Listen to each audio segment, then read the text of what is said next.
Hello students, welcome to all in Bishop Academy online classes. Dear student, today I am going to start a new chapter number 5, Arithmetic Progression, Part 1. Now, sequence. Student, सबसे पहले हम लोग sequence के बारे में जानेंगे. Some numbers arranged in a definite order according to a definite rule are said to form a sequence. The number occurring at the nth place of a sequence is called its nth term and it is denoted by Tn or An. Student, यदि हम कुछ number को इस तरह से arrange करें कि वह एक डिफिनिट रूल को या डिफिनिट आर्डर को या डिफिनिट आर्डर के फॉर्म में वो अरेंज हो और एक डिफिनिट रूल को फॉलो करे, तब हम कहते हैं कि वह एक सीक्वेंस है. जैसे कोई भी नंबर हो उसको एक हम डिफिनिट आर्डर में अरेंज कर रहे हो और वह एक डिफिनिट रूल को फॉलो करे, मीन्स डिफिनिट रूल के अकॉर्डिंग वह अरेंज हो, तब हम उसे एक सीक्वेंस कहेंगे. और nth प्लेस पर जिस नंबर को हम रखते हैं उसी को हम कहते हैं उसका nth term. Means the number occurring at the nth place of A sequence is called its nth term और इसे हम Tn या An से रिप्रेजेंट करते हैं. Means nth term is denoted by Tn और An. For example Tn equal to 2n plus 1 हो, putting n equal to 1, 2, 3, 4 and so on. यदि पुट करें, जब n की वैल्यू 1 लिखेंगे तो T1 equal to 2 into 1 plus 1, this is equal to student कितना हो जाएगा 3. फिर 2 पुट करेंगे, T2 मिलेगा 2 into 2 plus 1, this is equal to 5. 3 put करेंगे T3, this is equal to 2 into 3 plus 1, this is equal to,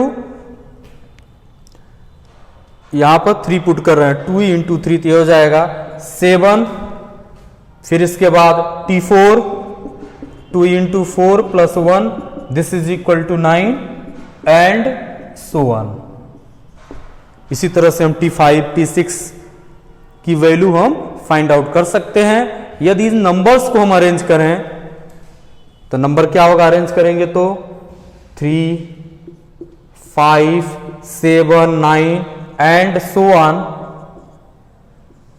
तो यह नंबर एक सीक्वेंस को फॉर्म कर रहा है और यह एक डिफिनिट रूल को फॉलो कर रहा है और वह डिफिनिट रूल इस नंबर के लिए है Tn is equal to 2n plus 1. जब 1 पुट कर रहे हैं इसमें 3 मिल रहा है, 2 पुट कर रहे हैं 5 मिल रहा है, 3 पुट कर रहे हैं 7 मिल रहा है, 4 पुट कर रहे हैं तो 9 मिल रहा है. तो यह है सीक्वेंस का concept. Now next, arithmetic progression. Arithmetic progression क्या है? Means A sequence in which each term differs from its preceding term by a constant is called an arithmetic progression written as AP. This constant term is called the common difference of the AP. Student, आपसे पूछा जाए what is arithmetic progression तो आप बताएंगे arithmetic progression is a sequence in which each term differs from its preceding term by a constant. और जो constant होता है उसी को हम कॉमन डिफरेंस कहते हैं. For example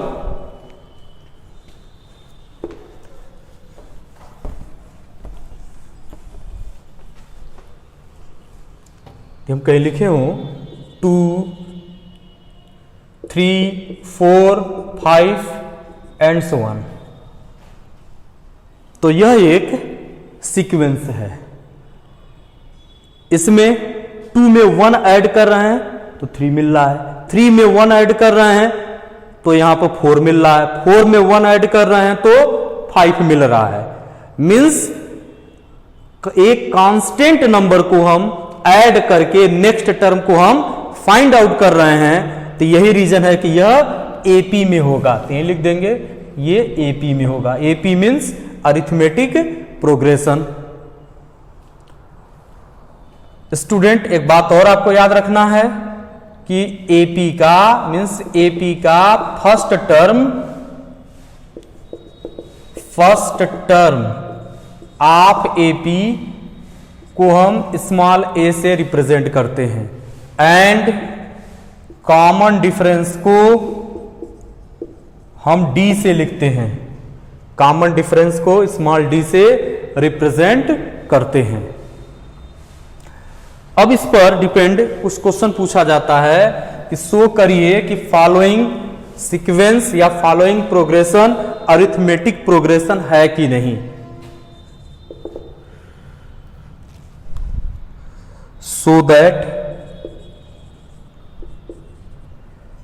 so that the progression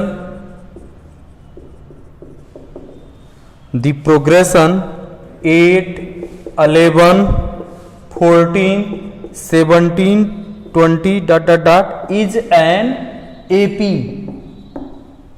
AP का कंसेप्ट हमेशा आप याद रखेंगे कि जो नेक्स्ट टर्म मिलेगा वह एक सर्टेन टर्म को या तो ऐड करके मिलेगा या तो माइनस करके मिलेगा, और हर एक टर्म में उसी सर्टेन टर्म से एडिशन या सब्ट्रैक्शन होगा। मींस वह कांस्टेंट टर्म के एडिशन या सब्ट्रैक्शन से नेक्स्ट टर्म यदि मिल रहा है तो वह एपी में होगा। यहां हमें शो करना है कि यह एपी में है। So that the progression 8 11 14 17 20 is an AP. Find its first term and common difference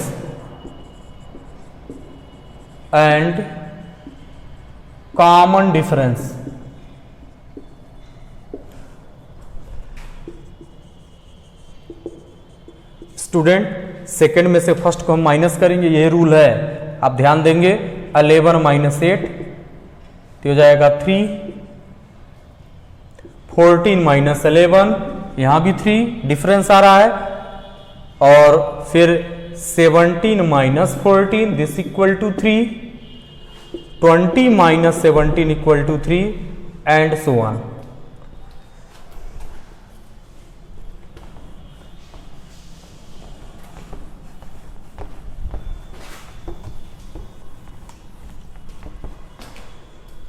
Here 11 minus 8 equal to 14 minus 11 equal to 17 minus 14.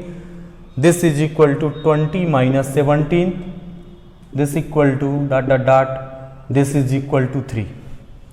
Student यहां पर सेकेंड में से फर्स्ट का डिफरेंस, थर्ड में से सेकेंड का डिफरेंस, फोर्थ में से थर्ड का डिफरेंस और फिफ्थ टर्म में से फोर्थ टर्म का डिफरेंस 3 आ रहा है। मींस एक कांस्टेंट नंबर आ रहा है। This equal to constant number. तो यहां से हम कहेंगे दिस इंप्लाइज दैट, या ऐसे कह सकते हैं 10 each term differs, each term differs from its preceding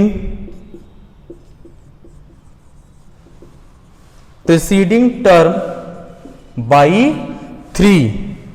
So the given progression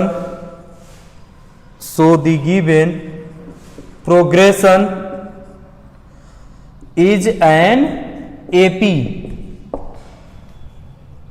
यही रीजन है कि यह एपी में है। अब पूछा जा रहा है फर्स्ट टर्म, तो यहां फर्स्ट टर्म इक्वल टू, आप इस प्रोग्रेशन का देख लीजिए फर्स्ट टर्म, तो यहां फर्स्ट टर्म हो जाएगा 8 एंड कॉमन डिफरेंस जो कांस्टेंट नंबर है जो ऐड या माइनस हो रहा है ये लेकिन यहाँ ऐड हो रहा है कांस्टेंट नंबर, 3 ऐड कर रहे हैं तो नेक्स्ट टर्म मिल रहा है, 8 में 3 ऐड कर रहे हैं तो 11 मिल रहा है, 11 में 3 ऐड कर रहे हैं तो 14, 14 में 3 ऐड कर रहे हैं 17, 17 में 3 ऐड कर रहे हैं तो 20 मिल रहा है। तो जो 3 हम ऐड कर रहे हैं वह कांस्टेंट है, सब में सेम है, सब में 3 ऐड करके नेक्स्ट टर्म फाइंड आउट किया जा रहा है, तो उसी को हम बोलेंगे common difference.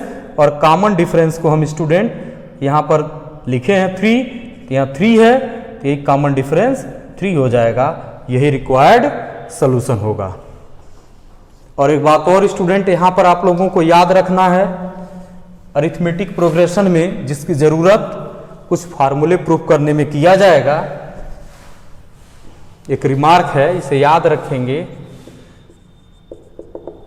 If first term of AP is A and common difference is D, then AP are, तब अरिथमेटिक प्रोग्रेशन क्या होगा, फर्स्ट टर्म ए, फिर ए में डी ऐड करेंगे ए प्लस डी, फिर ए डी में फिर D, that means A plus 2d, A plus 3d and so on. तो यह भी एपी में होगा, यह बात आपको याद रखना है। Now dear student, some question is given in Google classroom app. Thanks.